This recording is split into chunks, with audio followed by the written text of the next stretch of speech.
jadi penyanyi dulu apa pencipta lagu dulu? Saya pertama adalah menjadi penyanyi. Jadi emang berangkatnya dari penyanyi. Dan mencintai seorang raja dangdut. Penyanyi yang terkenal itu adalah Rhoma Irama. Rhoma. Ya, Rhoma Irama. Ya. Berarti dari zaman Begadang. Iya. Belum sebelum itu. Sebelum itu udah. Sebelum Soneta. Belum Soneta. Iya, iya, betul.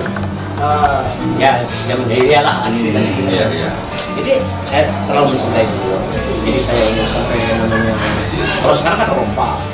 Iya, iya, iya. Rompa super sama saya dulu saya sama. Jenggotnya, tingginya. Oh, karena mencintai itu. Jadi bukan cinta kepada sosoknya saja, bukan kepada performanya saja, tapi kepada karya-karyanya saya cinta. Jadi tidak hanya sekarang akan bahasa ininya mahabbah atau ke Pak Haji Rhoma Irama itu memang dari awal berangkatnya ini sudah berkiblat ke beliau ya. Iya. Jadi kenapa? Jadi sekarang kan begini dan guys baru tahu saya sadar pertamanya ada seorang penyanyi. Penyanyi panggung betul. Tapi saya katakan lebih syai'in sababa fa'at sababa. Segala sesuatu itu ada sebab dan akibat. Iya, iya, iya. Tapi memang Allah. Tapi sebab yang mendongkrak keinginan saya menjadi penyanyi adalah pertama saya penyanyi panggung yang biasa bayar kadang-kadang bayar kadang-kadang agak gitu. Iya, iya, iya. Paling tidak nyumbang dulu gitu kan. Uang kita nyumbang juga si rokok sama MC1. Iya. Lucu lah, banyak ceritanya.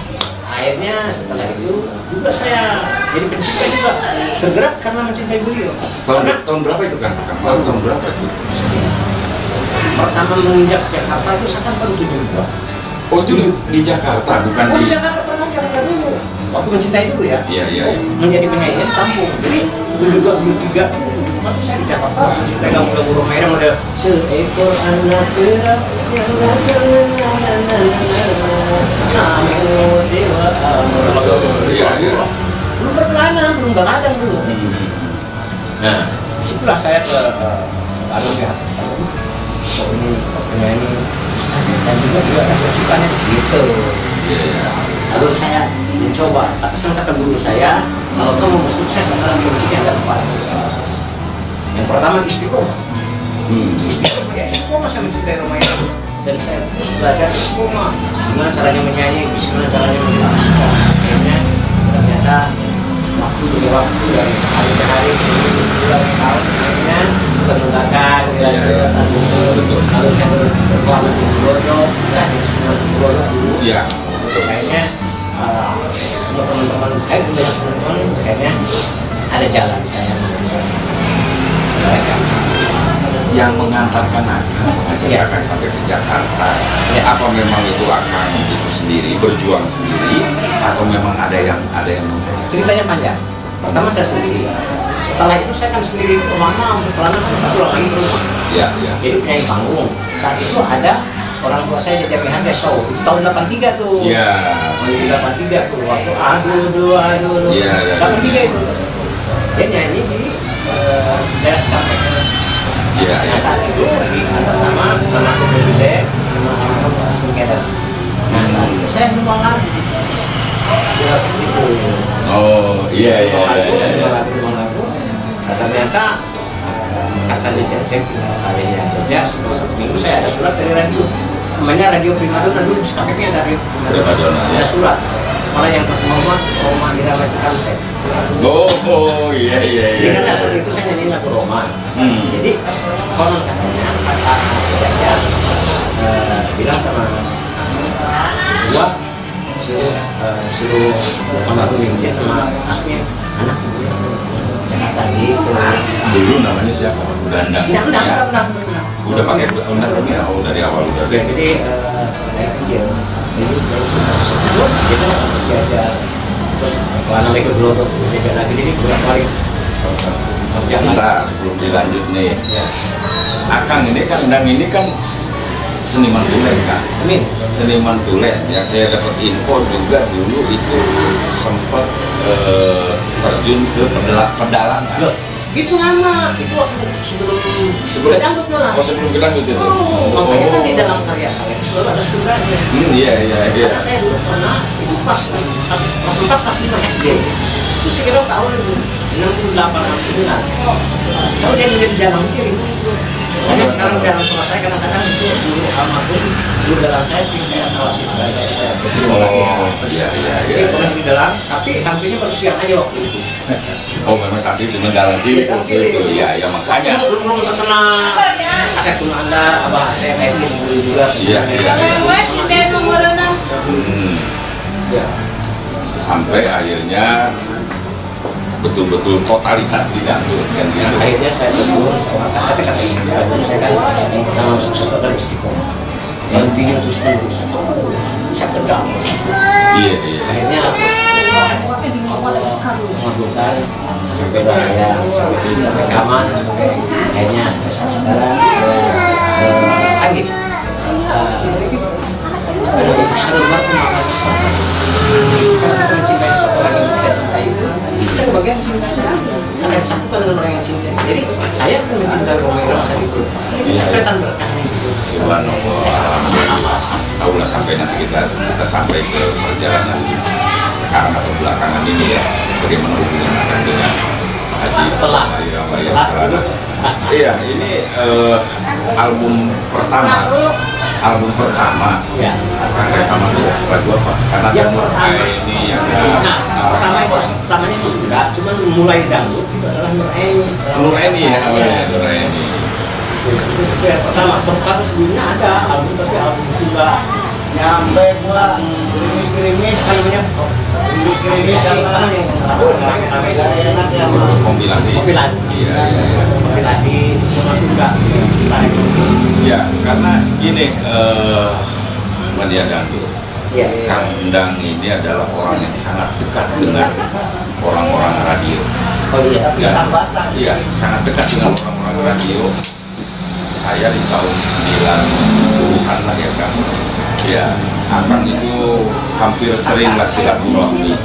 Jadi memang ini dulu dari saya SPFM, CBB, iya, CBB, SPFM, yang jelas sering kita silaturahmi ketemu itu sampai tahu lah, akan sampai ke ya pokoknya sampai saya dibawa ke rumah Akang sampai ayo ini ceritanya nih coba kita ikhtiar katanya istirahat kiai itu aturan album duit ya duit itu kesininya ya udah dikenal ya cuman belum hit banget tapi udah punya album gitu. Tapi Akang ya udah langsung ya udah ada orang Jakarta udah Neng Oda dia tuh Edi Kus Endang iya betul. Dan apa tuh Akang itu maaf gitu ya, subhanallah memang langsung juga memandang dunia itu sembah dukun itu. Jadi gini alhamdulillahnya gini kan ceritanya guys ceritanya saat penyanyi lagi hebat banyak diantaranya di kita penyanyi itu dari mulai Roma Irama sebenarnya Musin Alatas, Mansur S, Latif Khan, Maggie Jet, terus apa namanya Hamdan Atamimi, termasuk terus presidennya Pajada pencipta ikut nyanyi juga kan penyanyi terus di sini nyanyi Yunus, Caca, nah bareng sama saya festival yang dapat ini sama Imam itu. Nah itu Imam Saifin, semua udah pernah hit semua. Dan pada saat itu saya menciptakan lagu yang Karawang Jakarta tuh, lagu yang nggak ngerok. Saya melawan teman-teman saya ini yang suaranya bagus-bagus. Nah itu berat itu. Betul kan? Itu yang semua orang, termasuk saya pribadi. Saya pribadi sebagai orang radio waktu itu salut. Di tengah saat itu, di tengah dangdut itu lagi terpuruk. Moneter. Mati suri kan? Betul drop bener dangdut itu sudah boleh dibilang tidak ada satupun yang memunculkan single atau album. Nggak ada. Dan lagi saat itu negara kita memang lagi moneter. Lagi ada fenomena yang luar biasa. Iya. Tapi 98 itu kan sempat saya menciptakan lagu yang itu bisa nyambung. Iya. 99 itu 2000 orang lagi pada jongkok tuh pada tiarap semua tiarap betul. Lalu Allah mengasih satu ide yang judulnya Mbah Dukun. Idenya itu terus saya yang ini. Itu mengangkat semua teman-teman mengangkat produksi hidup lagi, bangkit lagi dangdut dia. Subhanallah luar biasa itu. Dan itu lagu Mbah Dukun pertama dia yang nyanyi. Ya lagi setelah Mbah Dukun kesempatan 1 tahun kerjanya saya tahun 2001 duit. Setelah itu barengan dengan penyanyi dari Surabaya Ino. Langsung itu lagu saya langsung di depan. Iya. Itu luar sampai biasa. mendapat gelar profesor segala namanya dari apa? Namanya Amerika University of Hawaii. Oh gitu. Nah ini enggak terekspos, subhanallah. Nanti saya kirim itu buktinya. Oh, ada di sini. Boleh dibuka aja Di sini. dibuka Nanti saya liatin ya. Kita liatin. Iya. Ini luar biasa. Ini prestasi yang jarang orang ketahui itu kan, sampai sejauh mana kiprahnya Kang Endang ini di dangdut ya. Makanya di operasi dangdut ini kita bedah habis-habisan. Nih Kang Endang Kurnia. nih Ke kamera kan.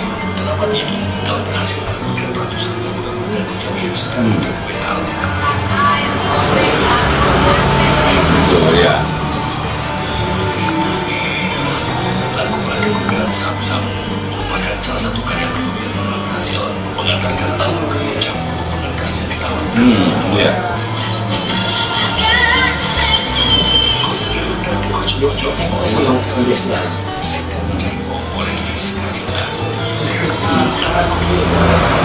Ya, lilis sinden jaipong. ya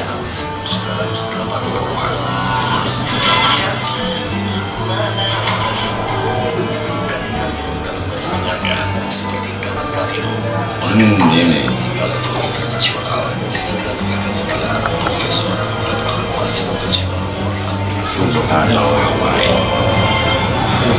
Boleh kan nanti dikirim ya ke saya ya. Branding Saya pas saya misalnya biasanya setelah saya melihat kejadian cerita saya, misalnya waktu itu di pinggir rumah saya itu ada mana terinspirasinya saya membuat lagu yang dinyanyikan oleh Amal. Oke Kang. Nanti dikirim kita munculkan Kang. oh ya jadi Ini saya mau nanya dulu nih sebelum lebar kemana-mana. Ini nih piala-piala apa nih? oh ini biar waktu jam perjuangan dulu festival di Jakarta. Oh ini tuh. Iya, itu Barahan Imam dengan juara 2 dan juara 1, saya harapan 1 terus juara 2. Terus ada lagi, itu tandang. Nah, itu tuh macam itu. Tuh yang itu yang dari FPI dulu. Nah, itu tuh yang dari Indonesia Jat, tolong bisa diambil kan? banyak itu. Itu ada lagi di rumah di sana banyak. Oh, tuh yang dari Indonesia. Yang double platinum tuh, yang double platinum itu rumah Purwakarta. Oh, Double platinum. iya. Itu yang double platinum yang tadi tuh yang dari rumah Purwakarta banyak. Iya tuh yang tadi Anugerah semua itu banyak. Ya. Nah, saya sebelum ke ini nih, kita bedah dulu nih Kang Dangkurnya. Kang, Ya. dalam cilik sih berarti kan itu kalau ada Oh iya. ada cara dejok kan kalau dia dalam cilik makan gitu. Ini orang nanya sebelum jadi penyanyi dangdut Akang tuh kan ada orang sempat bekerja sempat ini. Iya. Akang apa nih? Ada. Hah? Nah, pokoknya istiqomah saya di sini. Di sini aja. Sini. Mau makan kan mau kerja. Pokoknya saya yakin. Karena satu keyakinan bahwa yakin yang paling sulit itu yakin. Doa banyak tapi kadang-kadang kita tuh yakinnya yang kurang. Kalau saya yakin, saya yakin. Jadi yang penting saya yakin bahwa Allah itu akan memberi. Ini astajib lakum katanya. Janjinya minta kepada aku niscaya akan memberi. Itu janji Allah. Pesan Allah bohong. Cuma yang kita kadang-kadang saksinya minta sekarang 2 hari 3 hari datang. Iya. Kecewa. Padahal kan itu aja si Allah. Rezeki mau lihat mungkin hari ini minta, mungkin bulan depan atau Tahun depan ya kadang-kadang baru itu ya. Oh, ya, seperti kita nanam tahun kelapa. Tahun kelapa kita tanam, apakah kita langsung dapat daungannya? Kan enggak. Iya, Mungkin nanti yang minumnya mungkin cucu kita. Iya. Tentu benar. Itu aja siapa? Akang sendiri ini ada nggak ditularkan nggak kepada anak Makanya pertama apa? untuk karir sebagai artis dangdut? Itu ada yang bungsu yang di sini kan ada yang dari ini kan 5. Yang pertama yang pertama itu almarhum ya.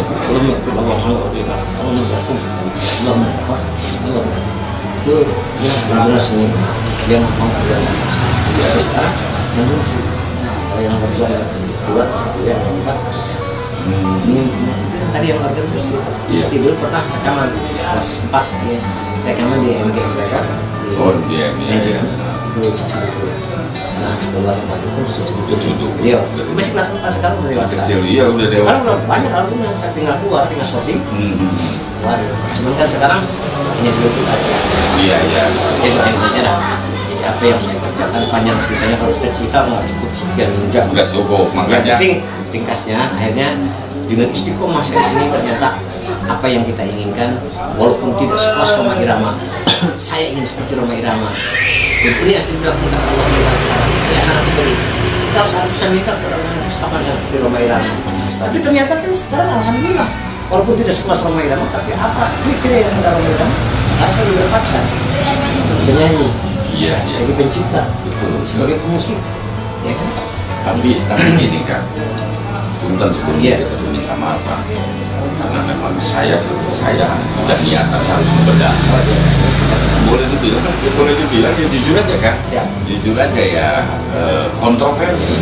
Ya. Akang ini kontroversi. Kontroversinya dulu sempat terjadi pro kontra ya terhadap Inul Daratista. Lagu saya. Akang muncul ceritain aku Jadi kan. saat itu begini nanti saya ceritakan bedahan ini akan saya buka. Saat itu memang tidak ada yang berani. Saat itu dulu lagi di stop. Iya. Tapi tiba-tiba nampaknya muncul di situ. Karena saudara saya itu sudah menekan nampur. Betul. Jadi semuanya itu ada hikmahnya. Iya. Semuanya ceritanya skenario Allah semua. Skenario Allah. Itu bukan sengaja, tapi karena lagu saya sudah dikontak dengan satu produser yang tidak bisa dipungkiri harus keluar. Sedangkan saat itu saya dekat dengan Rhoma Irama dan Rhoma Irama dengan saya, tapi ternyata Rhoma Irama saat itu lagi mengangkat itu, tiba-tiba di dalamnya adalah lagu saya. Itu saya panik pas beliau marah sama saya, dan saya tidak melawan, saya pasrah karena beliau adalah seorang manusia biasa, punya emosi, punya nafsu, kenapa apa? Tapi saya ridho ikhlas. Ternyata alhamdulillah setelah 1 minggu saya ada gesekan, tapi hidayah datang dari Allah, islah di sana. Subhanallah. Tapi di satu sisi subhanallah yaitu itulah profesionalisme yang Bapak terjalan. Ya.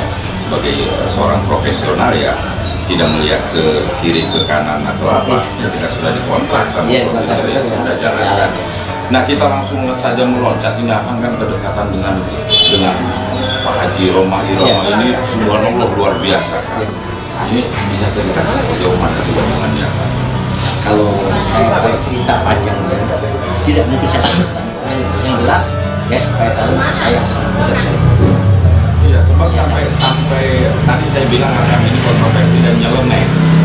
Bikin lagu setan belek, setan belek sama dia menggandeng sosok Kang Gus yang Bustomi. Dan itu memang kisah cerita perjalanan Jang Bustomi yang saya tuangkan ke dalam satu lagu. Iya.